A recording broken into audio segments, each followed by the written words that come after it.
नमस्कार फ्रेंड, जय जगन्नाथ। आज आमे जानिबा सावित्री व्रतर केतोटी नियम। आसंतु जानिबा। सावित्री व्रत हेउची ओडिया हिंदू नारी मानकर एक पवित्र और भक्तिमय व्रत। एही व्रत ज्येष्ठ मास अमावास्या तिथि रे पालन करा जाए। एही वर्ष मे 16 तारीख शनिवार दिन पड़ु अछि। एही व्रत विवाहिता नारी माने निज स्वामी को दीर्घायु ଓ ସୁଖ ସମୃଦ୍ଧି ଓ ପରିବାରର ମଙ୍ଗଳ ପାଇଁ ଏହି ବ୍ରତ କରନ୍ତି। ଏହି ବ୍ରତର ମୂଲ୍ୟ କାହାଣୀ ସାବିତ୍ରୀ ବ୍ରତ ଓ ସାବିତ୍ରୀ ଓ ସତ୍ୟବାନଙ୍କ ଅମର ପ୍ରେମ ଏବଂ ପବିତ୍ରତା ଧର୍ମକୁ ଆଧାର କରିଛି। ସାବିତ୍ରୀ ବ୍ରତର ମହତ୍ତ୍ୱ ପୁରାଣ ଅନୁସାରେ ସାବିତ୍ରୀ ନିଜର ଭକ୍ତି ଧୈର୍ଯ୍ୟ ଓ ସତୀତ୍ୱ ଶକ୍ତିରେ ଯମରାଜଙ୍କ ଠାରୁ ସ୍ୱାମୀ ସତ୍ୟବାନଙ୍କ ପ୍ରାଣ ଫେରାଇ ଆଣିଥିଲେ। ସେହିଠାରୁ ସାବିତ୍ରୀଙ୍କୁ ଆଦର୍ଶ ପ୍ରତିବ୍ରତା ନାରୀ ଭାବେ ମନାଯାଏ। ଏହି ବ୍ରତ କରିଲେ ଦାମ୍ପତ୍ୟ ଜୀବନରେ ଶାନ୍ତି ଓ ଆଶୀର୍ବାଦ ମିଳେ ବୋଲି ଭକ୍ତମାନଙ୍କ ବିଶ୍ୱାସ। ବ୍ରତ ପୂର୍ବ ତିଆରି କରିବା। ସାବିତ୍ରୀ ବ୍ରତ ପୂର୍ବ ଦିନ ଘରକୁ ସଫା ସୁତୁରା କରାଯାଏ। ପୂଜା ପାଇଁ ଆବଶ୍ୟକ ସାମଗ୍ରୀ ପୂର୍ବରୁ ସଂଗ୍ରହ କରାଯାଏ। ପୂଜା ସାମଗ୍ରୀ ବଟ ଗଛର ଡାଲ କିମ୍ବା ବଟ ବୃକ୍ଷ, ନୂଆ ଶାଢ଼ୀ, ଶଙ୍ଖା, ବ୍ରତ, ସିନ୍ଦୁର, ଧୂପ, ଦୀପ, ଫୁଲ ଓ ତୁଳସୀ, ନଡ଼ିଆ, ଫଳମୂଳ, ମିଠା, ପାଣି ଭରା କଳସ, ଆମ୍ବପତ୍ର, ହଳଦୀ, ଚନ୍ଦନ, ପୂଜା ଥାଳି, ସୂତା କିମ୍ବା ପବିତ୍ର ଡୋରି ସାବିତ୍ରୀ ବ୍ରତ କଥା ପ୍ରସ୍ତୁତ କରାଯାଏ। ବ୍ରତ ଦିନର ନିୟମ। ସକାଳୁ ଉଠି ସ୍ନାନ କରି ପବିତ୍ର ବସ୍ତ୍ର ପିନ୍ଧିବା ଉଚିତ।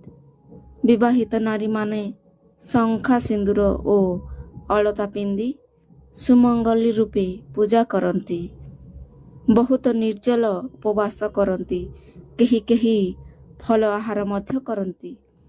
ଆସନ୍ତୁ ଏବେ ଜାଣିବା ପୂଜା ବିଧି। ନମ୍ବର 1, କଳସ ସ୍ଥାପନା। ପ୍ରଥମେ ପୂଜା ସ୍ଥାନକୁ ସଫା କରି ରଙ୍ଗୋଲି କିମ୍ବା ଝୋଟି ଦିଅ। ପରେ ଏକ ପବିତ୍ର ସ୍ଥାନରେ ପାଣି ଭରା କଳସ ସ୍ଥାପନ କରାଯାଏ। କଳସ ଉପରେ ଆମ ପତ୍ର ଓ ନଡ଼ିଆ ରଖାଯାଏ। ନମ୍ବର 2, ବଟ ବୃକ୍ଷ ପୂଜା।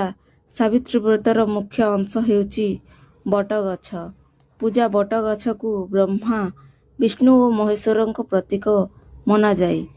ବଟ ଗଛ ମୂଳରେ ପାଣି, ଦୁଧ ଓ ଫୁଲ ଅର୍ପଣ କରାଯାଏ। ତାପରେ ନାରୀମାନେ ବଟ ଗଛ ଚାରିପାଖରେ ସୂତା ପେଚି 7 କିମ୍ବା 21 ପରିକ୍ରମା କରନ୍ତି। ପରିକ୍ରମା ସମୟରେ ସ୍ୱାମୀଙ୍କ ଦୀର୍ଘ ଆୟୁ ପାଇଁ ପ୍ରାର୍ଥନା କରାଯାଏ। ନମ୍ବର 3, ସାବିତ୍ରୀ ଓ ସତ୍ୟବାନଙ୍କ ପୂଜା। ସାବିତ୍ରୀ ଓ ସତ୍ୟବାନଙ୍କ ଚିତ୍ର କିମ୍ବା ପ୍ରତିମାକୁ ଫୁଲ, ଚନ୍ଦନ, ସିନ୍ଦୁର ଓ ନୈବେଦ୍ୟ ଦେଇ ପୂଜା କରାଯାଏ। ଧୂପ ଓ ଦୀପ ଜଳାଇ ଭକ୍ତି ଭାବରେ ଆରତି କରାଯାଏ। ନମ୍ବର 4, ବ୍ରତ କଥା ଶ୍ରବଣ। ପୂଜାର ଏକ ମୁଖ୍ୟ ଅଂଶ ହେଉଛି ସାବିତ୍ରୀ ବ୍ରତ କଥା ଶୁଣିବା। ଏହା ଶୁଣିଲେ ବ୍ରତ ସଫଳ ହୁଏ ବୋଲି ବିଶ୍ୱାସ ଅଛି। କାହାଣୀରେ ସାବିତ୍ରୀଙ୍କ ସତୀତ୍ୱ, ଭକ୍ତି ଓ ସାହସର ବର୍ଣ୍ଣନା ରହିଛି। ସାବିତ୍ରୀ ଓ ସତ୍ୟବାନଙ୍କ କଥା। ଅଶ୍ୱପତି ରାଜାଙ୍କ ଝିଅ ସାବିତ୍ରୀ ଅତ୍ୟନ୍ତ ସୁନ୍ଦରୀ ଓ ଗୁଣବତୀ ଥିଲେ। ସେ ସତ୍ୟବାନଙ୍କୁ ସ୍ୱାମୀ ଭାବେ ବାଛିଥିଲେ। କିନ୍ତୁ ଋଷିମାନେ କହିଥିଲେ ଯେ ସତ୍ୟବାନଙ୍କ ଆୟୁ ଅତ୍ୟନ୍ତ କମ୍। ତଥାପି ସାବିତ୍ରୀ ବିବାହ କଲେ ଓ ପତିବ୍ରତା ଧର୍ମ ପାଳନ କଲେ। ଯେଦିନ ସତ୍ୟବାନଙ୍କୁ ମୃତ୍ୟୁ ହେବାକୁ ଥିଲା, ସେଦିନ ସାବିତ୍ରୀ ଉପବାସ କରି ସ୍ୱାମୀଙ୍କ ସହ ବନକୁ ଗଲେ। ସତ୍ୟବାନ ଗଛ କାଟୁଥିବା ବେଳେ ଅଚେତ ହୋଇ ପଡ଼ିଲେ। ଯମରାଜ ତାଙ୍କ ପ୍ରାଣ ନେବାକୁ ଆସିଲେ। ସାବିତ୍ରୀ ଯମରାଜଙ୍କ ପଛେ ଯାଇ ନିଜ ଧର୍ମ, ଭକ୍ତି ଓ ଜ୍ଞାନରେ ତାଙ୍କୁ ପ୍ରସନ୍ନ କରିଥିଲେ। ଶେଷରେ ଯମରାଜ ସତ୍ୟବାନଙ୍କ ପ୍ରାଣ ଫେରାଇ ଦେଇଥିଲେ। ପୂଜା ପରେ କ'ଣ କରିବେ ଜାଣନ୍ତୁ। ପୂଜା ଶେଷରେ ନାରୀମାନେ ବଡ଼ମାନଙ୍କ ଆଶୀର୍ବାଦ ନିଅନ୍ତି ବ୍ରାହ୍ମଣଙ୍କୁ ଦାନ ଦିଅନ୍ତି। ପରେ ସ୍ୱାମୀଙ୍କ ପାଦ ଧୋଇ ପ୍ରସାଦ ବଣ୍ଟନ କରାଯାଏ ଓ ଉପବାସ ଭଙ୍ଗନ କରାଯାଏ। କିଛି ଭୁଲ ଥିଲେ କ୍ଷମା